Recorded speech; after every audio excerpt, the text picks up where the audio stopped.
Halo everyone, pada video ini channel Smart Kimia akan membahas ujian praktek kimia, mata uji, indikator asam basa.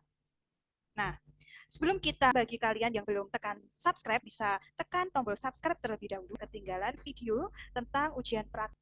Ya, terima kasih bagi yang sudah subscribe. Kita langsung ke pembahasannya. Nah, di sini disediakan alat dan bahan sebagai berikut ya. Nah, di sini kalian harus tahu ini akan melakukan praktek apa. Nah, karena di judul kita sudah tahu ya bahwa yang kita bahas hari ini ya adalah tentang ujian praktek indikator asam basa. Berarti di sini kalau dapat alat dan bahan seperti gambar ini ya, maka ujian yang dilakukan adalah ujian indikator asam basa gitu ya. Oke. Nah, di sini kita beri penanda ya. Kita buat penandanya jika alat dan bahan tersebut terdapat indikator PP, MO, BTB dan juga MJ. Nah, artinya praktikumnya adalah praktikum asam basa atau indikator asam basa gitu ya. Nah, kita bisa membuat judul ya, judul seperti ini. Ya, praktikum identifikasi larutan asam basa ya, boleh seperti ini. Nah, dari judul tersebut kita bisa buat tujuan ya. Tujuannya boleh satu, boleh dua. Misalkan di sini tujuannya kita buat dua. Yang pertama mengidentifikasi beberapa larutan yang bersifat asam atau basa menggunakan kertas lakmus. Kemudian tujuan yang kedua mengidentifikasi beberapa larutan termasuk asam atau basa menggunakan larutan indikator. Gitu. Kalau mau digabung ini juga boleh ya. Berarti kalau nanti tujuannya satu, disarankan disimpulan juga harus satu. Nah, kalau tujuannya dua seperti ini, maka nanti di bagian simpulan juga disarankan dua gitu ya. Yang penting sesuai, boleh satu, boleh dua, boleh tiga, tapi sesuai gitu. Oke, nah di sini alat dan bahannya akan saya tampilkan ya. Nah, kita coba lihat satu persatu di mana alatnya ini ada plat tetes ya. Kita tuliskan plat tetes. Kemudian di sini ada pipet tetes ya, pasti ya pipet tetes, maaf ini tipe ya, pipet tetes. Kemudian ada itu adalah kertas lakmus ini ya, masuk dalam bahan. Nah, dalam bahan kita bisa tuliskan di sini ada larutan A, ini larutan A, kemudian larutan B, C, D, dan E. Jadi ada 5 larutan yang akan kita identifikasi dia termasuk larutan asam atau basa dan juga pH-nya berapa gitu. Kemudian kertas lakmus merah dan biru ya, ini juga bahan. Kemudian indikator ini ada 4 ya, di dalam botol yang berwarna coklat ini ya, ada 4 ya, yaitu indikator PP, indikator BTB, indikator MO, dan juga indikator MR gitu ya. BTB ini bromtimol biru ya, MO ini metil orange atau MJ sama saja metil jingga, kalau MR ini metil red ya atau metil merah ya, MR. Oke, kemudian cara kerja secara singkat ini sudah saya buatkan seperti ini sehingga mudah dihafal dan mudah dipahami ya. Pada intinya adalah nanti ambil plat tetes, kemudian dalam plat tetes tersebut masukkan 3 tetes masing-masing larutan A, B, C, D, dan E. Ya, kemudian beri tanda, jangan lupa beri tanda ya, boleh menggunakan label, boleh menggunakan spidol atau boleh menggunakan ballpoint. Yang penting nanti di akhir dihapus. Kemudian sudah ada 5 larutan ya, berarti A sampai E. Nah, dalam larutan tersebut masing-masing ditambahkan 1 tetes BTB ya, BTB ya, ini bukan ya, BTB ke dalam plat tetes ya maksudnya ya. Kemudian catat perubahan yang terjadi. Nah, warnanya apa? Misalnya menggunakan BTB, nanti warna larutan A berubah menjadi apa, kemudian B berubah menjadi apa, C, D, dan E juga berubah menjadi seperti apa. Nah, ini kemudian nanti misalkan plat tetesnya masih tersisa, berarti sampingnya ya bisa kalian ambil lagi masing-masing 3 tetes larutan A sampai E gitu ya. Jadi di sini ulangi langkah 1 sampai 2. Nah, yang tadinya bromtimol biru yang diteteskan diganti dengan PP gitu. Jelas ya. Misalkan Mas sudah tidak tersisa ya pada plat tetesnya yang cekungannya atau tempatnya, boleh dicuci dulu, kemudian hal yang sama dilakukan mengambil larutan A sampai E ya, dan juga nanti sebanyak 3 tetes ya, kemudian diteteskan indikator MO gitu. Oke, selanjutnya hal yang sama juga ya, berarti ulangi langkah 1 sampai 2 dengan indikator MR ya. Jadi indikatornya di sini yang berbeda. Kemudian catat perubahan yang terjadi. Nah, selanjutnya di plat tetes misalkan sudah habis gitu ya, tempatnya bisa dicuci terlebih dahulu. Jadi kalau sudah nanti ambil plat tetes lagi tersebut, kemudian masukkan 3 tetes sama dengan langkah yang pertama tadi, yaitu larutan A sampai E.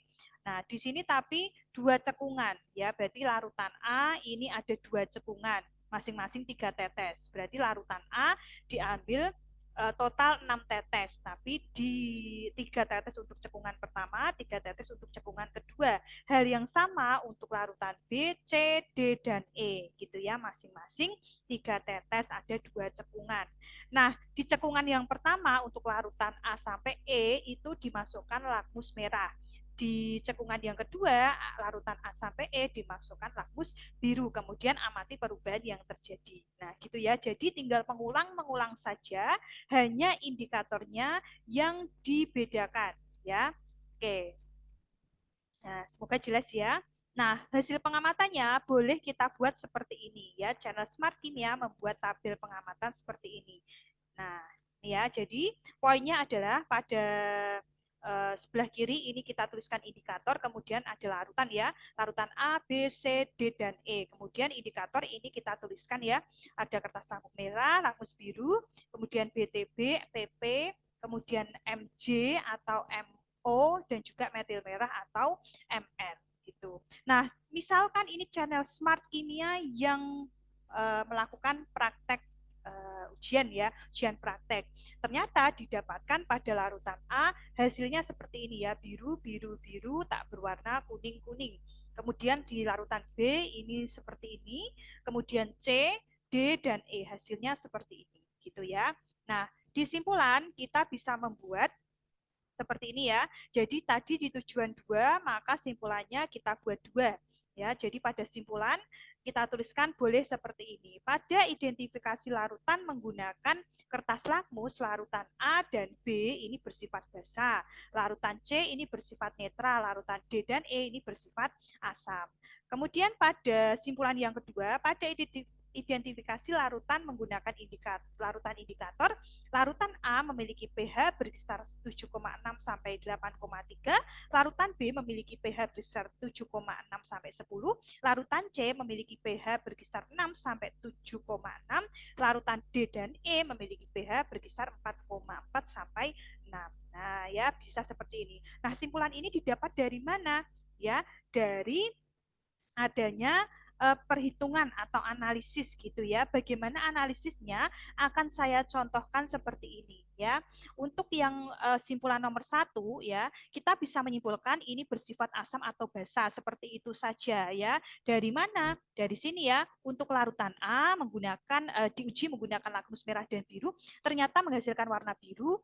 Ini juga biru. Untuk larutan B ini juga ya biru-biru, maka disimpulkan A dan B ini larutan yang bersifat basa ya, seperti itu. Kemudian untuk yang C ternyata lakmus merah tetap merah, lakmus biru tetap biru, berarti yang C ini adalah larutan yang bersifat netral gitu ya. Oke, kemudian larutan D dan E, coba kita lihat yang D dan E. Ternyata D ini dia lakmus merah tetap merah, lakmus biru berubah menjadi merah. Yang E ini juga sama ya, merah dan merah. Maka disimpulkan D dan E ini memiliki sifat asam seperti itu gitu ya. Oke, untuk yang simpulan yang kedua ini kisaran pH ya. Nah, kisaran pH ini bisa kita buat ya. Kita bisa buat analisisnya, kita menggunakan garis seperti ini ya. Oh, ternyata pada saat dia menggunakan bromtimol biru, atau saya tampilkan ya di sini ya nanti ya. Ya, nah ini di sini ada trayek pH ya. Jadi kalian diharapkan bisa tahu atau nanti di soal itu ada ya trayek pH gitu ya. Ada trayek pH. Nah, untuk BTB ini trayek pH-nya kan 6 sampai 7,6, perubahan warnanya kuning sampai biru. Coba kita lihat pada hasil praktikum Smart Kimia di sini pada larutan A itu ternyata warnanya biru ya.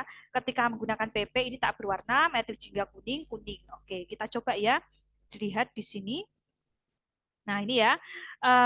Kita buat garis. Pertama kita buat garis. Kemudian pada bromtimol biru tadi warnanya berubah menjadi biru. Nah, berarti kita bisa ambil trayek pH-nya di sini berapa ini? Kalau kuning itu nanti 6 ya.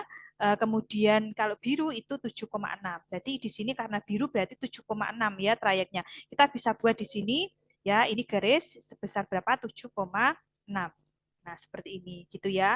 Kemudian ketika PP dengan PP tadi tidak berwarna ya, tidak berwarna. Berarti ini ya 8,3.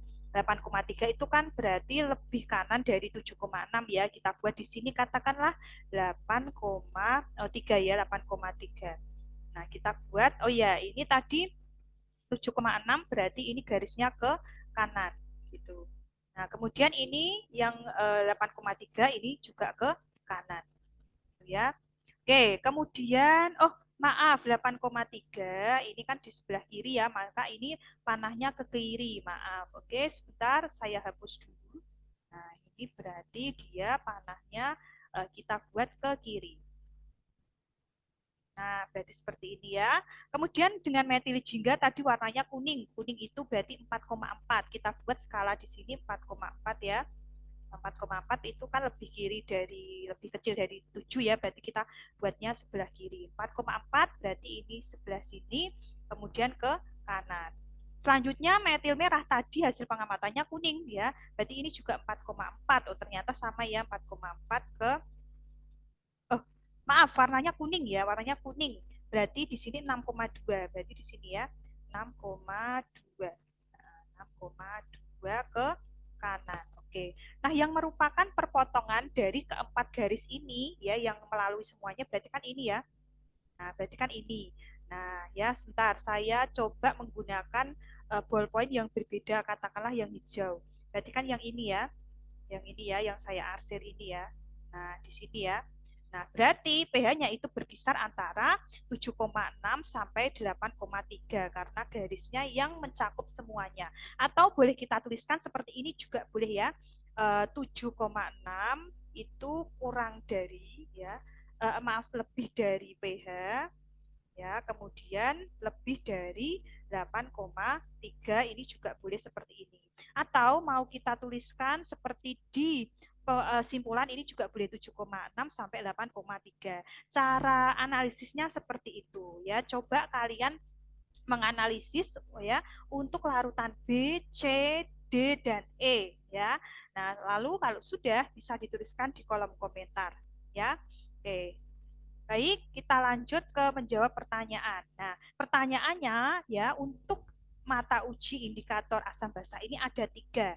Yang pertama ya itu adalah ini. Dari larutan A sampai E atau larutan 1 sampai 5 yang Anda uji manakah yang sifatnya asam, basa atau netral. Kita sudah tahu ya bahwa untuk A dan B itu larutan yang bersifat asam, larutan C itu bersifat netral, yang D itu bersifat asam gitu ya. Ya, kemudian soal nomor 2, yang ini saya hapus ya. Oke, soal nomor 2. Nah, soal nomor 2 seperti ini. Jika masing-masing indikator PP, MR, BTB, dan MC diteteskan ke dalam larutan HCl 0,1, tentukan perubahan warna yang terjadi dari masing-masing indikator tersebut. Gitu ya. Berarti di sini kita harus tahu pH dari HCl 0,1 M ini berapa. Ya, pH dari HCl 0,1 M ya, ini dia asam ya, asam ya, maka pH-nya 1 ya. Dari mana? Ya kita bisa menghitung ya, konsentrasi H+ ya. H+ itu sama dengan valensi dikali konsentrasi H+ tersebut ya. Ya, 1 dikali 0,1 ya, berarti 0,1 atau 10 pangkat min 1. pH sama dengan min log 10 pangkat min 1, hasilnya adalah 1 gitu ya, tidak perlu saya tuliskan ya. Lanjut, sekarang kalau pH-nya 1 berarti di sini ya nanti otomatis pH-nya itu juga kurang dari trayek tersebut gitu ya. Maksudnya seperti apa? Maksudnya seperti ini ya. Jika larutan HCl ditambahkan PP ya berarti yang ini ya, maka larutan HCl kan itu pH-nya 1 ya, otomatis pH-nya, trayek pH-nya ini kurang dari 8,3. Artinya kalau kurang dari 8,3 nanti perubahan warnanya ya itu adalah tidak berwarna ya, seperti ini. Lanjut, jika larutan HCl ditambah MR ya, MR ya, berarti di sini ya pH-nya kan 1, berarti kan kurang dari 4,4, berarti nanti perubahan warnanya itu merah gitu ya. Nah, untuk yang BTB ya, BTB pH HCl itu kan 1 ya, berarti kan kurang dari 6 ya, maka perubahan larutannya itu kuning.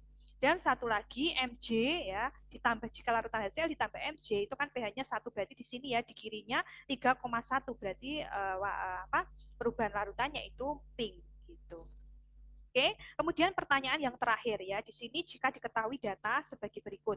Ya, jadi nanti ditampilkan data seperti ini di pertanyaan dalam ujian praktek. Kalau ini, ya ini itu nanti tidak ditampilkan untuk nomor 2, yang tabelnya ini tidak ditampilkan, tapi bisa kalian lihat di tabel untuk nomor 3 ya, untuk soal nomor 3 ya, karena sama ya, sama. Nah, oke, nah kalau nomor 3 disajikan tabel seperti ini, ya ada indikator trayek pH perubahan warna, tapi di sini ada larutan X sama larutan Y. Nah, kita diminta untuk menentukan atau memperkirakan pH ya untuk larutan X dan juga Y, gitu ya. Nah, untuk yang larutan X ya, jawabannya ya, yang Y dulu ini ternyata. Yang Y itu jawabannya adalah pH-nya itu 7,6 kurang dari pH kurang dari 8,3. Caranya seperti yang tadi ya. Untuk larutan Y coba ya, kita coba. Kita buat garis seperti ini sama kayak tadi ya. Kita buat garis seperti ini untuk larutan Y ya. Ini dia hasil perubahan warnanya tidak berwarna. Ya, tidak berwarna berarti di sini ya tidak berwarna, ini sebelah kiri yaitu 8,3 ya, 8,3 kita bisa ya ke kiri ya, ke kiri. Kemudian dengan BTB dia warnanya biru. Berarti kita buat skala di sini ya. Kenapa di sini? Karena 7,6 itu kurang dari 8, berarti sebelah kiri ya 7,6. Nah, ini kita buat garis, ini ke kanan. Kenapa ke kanan? Karena letak dari 7,6 ini di sebelah kanan ya, bukan kalau 6,0 kan sebelah kiri gitu. Gampangnya seperti itu aja. Kemudian ini ternyata dengan metil jingga warnanya kuning. Nah, ini kuning sebelah sini ya 4,4. Kita buat skala lagi di sini 4,4 ya. Misalnya di sini 4,4 ya, 4,4.